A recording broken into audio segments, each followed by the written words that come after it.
Welcome to our competency-based question series, designed chapter-wise to enhance your conceptual learning and two positive charges, Q1 and Q2, lie along a straight line separated by a distance of 2 meters as shown in the figure. Find the location along the straight line joining the two charges where if a positive charge Q3 is placed, it experiences a zero resultant force. So we have been given two charges Q1 and Q2. Q1 is of 2 coulomb, Q2 is of 4 coulomb, and they are separated by a distance of 2 meter.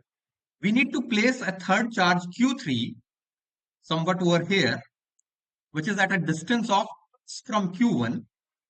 So automatically it will be at a distance of 2 minus x from Q2. And we need to find the position x such that the net resultant force on Q3 will be 0. So let Q3 be placed at a distance x from Q1. And since Q3 is positive, Q1 and Q2 both will repel it. Now force on Q3 due to Q1, that is force on 3 due to 1, F31 will be equal to K times Q1 Q3 divided by x square, and the direction of this force, it will be in such a way that Q1 is repelling Q3. So this is force on 3 due to 1. Now force on Q3 due to Q2, that is F32, it will be K Q2 Q3 divided by 2 minus x square, because the distance now is 2 minus x between Q2 and Q3. And the direction of this force, it will be in such a way that Q2 will try to repel Q3. So it will be in this direction. So this is F3.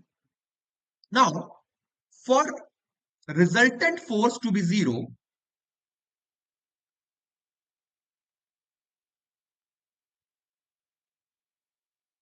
we should be having the net force acting on Q3 has to be 0. So that is F31 has to be equal to F32. And then only there will be no force acting on Q3. So I can equate these two equations. K times Q1 Q3 divided by x square is equal to K times Q2 Q3 divided by 2 minus x whole square. Q3 gets cancelled out with Q3. K gets cancelled out with K. And I can use the values of Q1 and Q2. So Q1 was 2. So in place of Q1, I can write 2. And Q2, it was 4 coulomb. So I can write 4 over here. So the equation becomes 2 upon x square is equal to 4 upon 2 minus x square. I can solve it out further. And when cross multiply, this will give me 2x square is equal to 2 minus x whole square.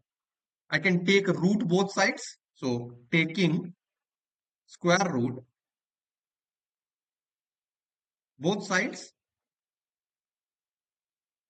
I'll be getting under root 2x, that will be equal to 2 minus x. I can take the x term towards one side. So it will be under root 2x plus x is equal to 2. And taking x common from it, I'll be having under root 2 plus 1 in the bracket.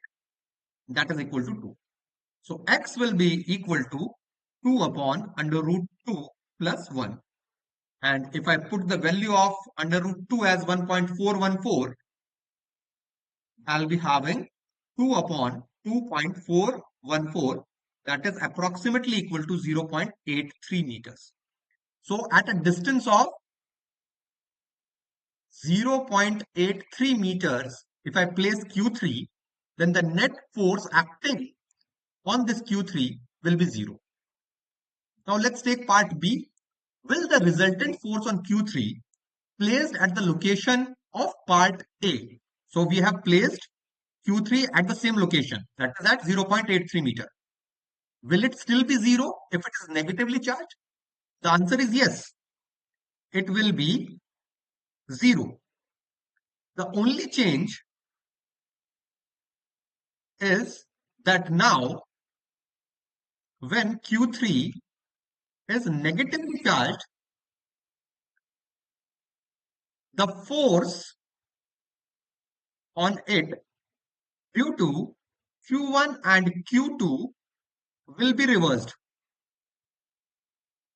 So earlier they were repelling it, now they will try to attract it. So this will be the force on Q3 if it is negative. If Q3 is negative, then the force on Q3 due to Q1, it will be in the direction of Q1. So that will be F31. And the force on Q3 due to Q2, that is F32, it will be in the direction of Q2 if it is negative, because these two are positive charges and they will try to attract it. The net force on it will still be 0. And that's the answer for part B.